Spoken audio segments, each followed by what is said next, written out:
ಬೆಂಗಳೂರಿನಲ್ಲಿರುವ ವಿಧಾನಸೌಧವು ಕರ್ನಾಟಕ ರಾಜ್ಯ ಶಾಸಕಾಂಗದ ಸ್ಥಾನವಾಗಿದ್ದು, ದ್ರಾವಿಡ, ಇಂಡೋ-ಸಾರ್ಸೆನಿಕ್ ಮತ್ತು ರಾಜಸ್ಥಾನಿ ಶೈಲಿಗಳನ್ನು ಮಿಶ್ರಣ ಮಾಡುವ ಒಂದು ಸಾಂಪ್ರದಾಯಿಕ ವಾಸ್ತುಶಿಲ್ಪದ ಅದ್ಭುತ ಕಟ್ಟಡವಾಗಿದೆ. ಇದನ್ನು 1952 ರಿಂದ 1956 ರ ನಡುವೆ ಮುಖ್ಯಮಂತ್ರಿ ಕೆಂಗಲ್ ಹನುಮಂತಯ್ಯ ಅವರ ನೇತೃತ್ವದಲ್ಲಿ ಭಾರತದ ಸ್ವಾತಂತ್ರ್ಯಾನಂತರದ ಸಾರ್ವಭೌಮತ್ವವನ್ನು ಸಂಕೇತಿಸಲು ನಿರ್ಮಿಸಲಾಯಿತು.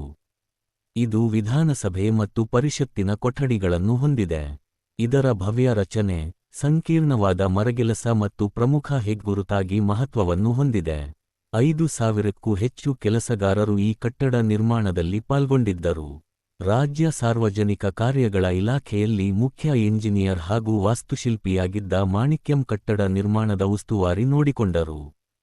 ಕರ್ನಾಟಕದ ಗೆಜೆಟ್ ಪ್ರಕಾರ ಅಂದು ವಿಧಾನಸೌಧ ಕಟ್ಟಲು ತಗುಲಿದ ವೆಚ್ಚ 1,75,00,000.